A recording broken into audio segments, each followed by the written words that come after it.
See, any fight against corruption is not a small one. It has to continue. How many years, I can't tell. See, పొద్దున్న నుంచి speeches చెప్తున్నాయి.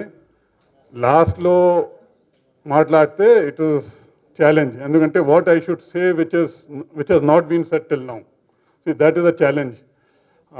But anyway, I will put a few of my thoughts and experiences before all of you. First thing is, when you are following the path of honesty or anti-corruption, you have to be patient. It takes more time, and you should be prepared for some loss or some sacrifice. Loss can be in any form, monetary or otherwise. ఒక example చెప్తాను. 30 years back నేను విజయవాడలో ఉండే అప్పుడు municipal commissioner. So one contractor came to me. He said there is corruption, blah, blah, blah, for getting any permission.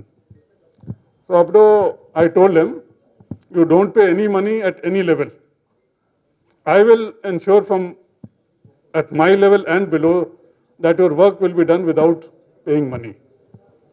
It was a difficult thing then, as it is difficult today also. See, for any certificate, any permit, you have to go to the RTO office today and then tomorrow also to collect that. So, apdo okay scheme ante you pay 35 rupees postal charges and the certificate or permit will be posted to you next day. We announced it in the media among our permit holders. Started it. I was reviewing every week. Every week, 99% people permits were dispatched second day. After 1 month, I got a doubt. How come it is so efficient? See, because their money is being made. It was known.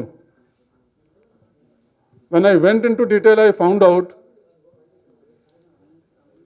the same people used to pay extra money in the office, get the certificate on the same day or permit on the same day, and an empty envelope with the address used to be posted for 35 rupees. So then we took some other steps to make the scheme better. But my point is, one has to be ever vigilant. Corruption changes its forms. It's a style. So one has to be always open for that to see how we can make it better.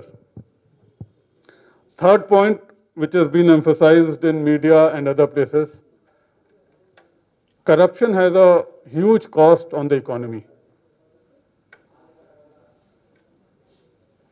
People who are more into research and experts can tell, but minimum 2% of our GDP is lost because of corruption.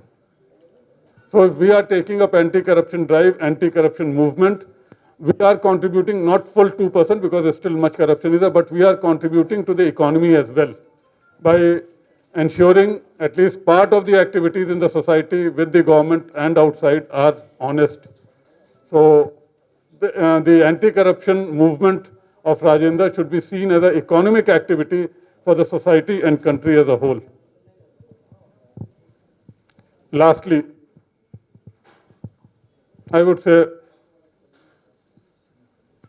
when you are honest, when you have integrity, it is a question of your self-esteem, about your dignity also.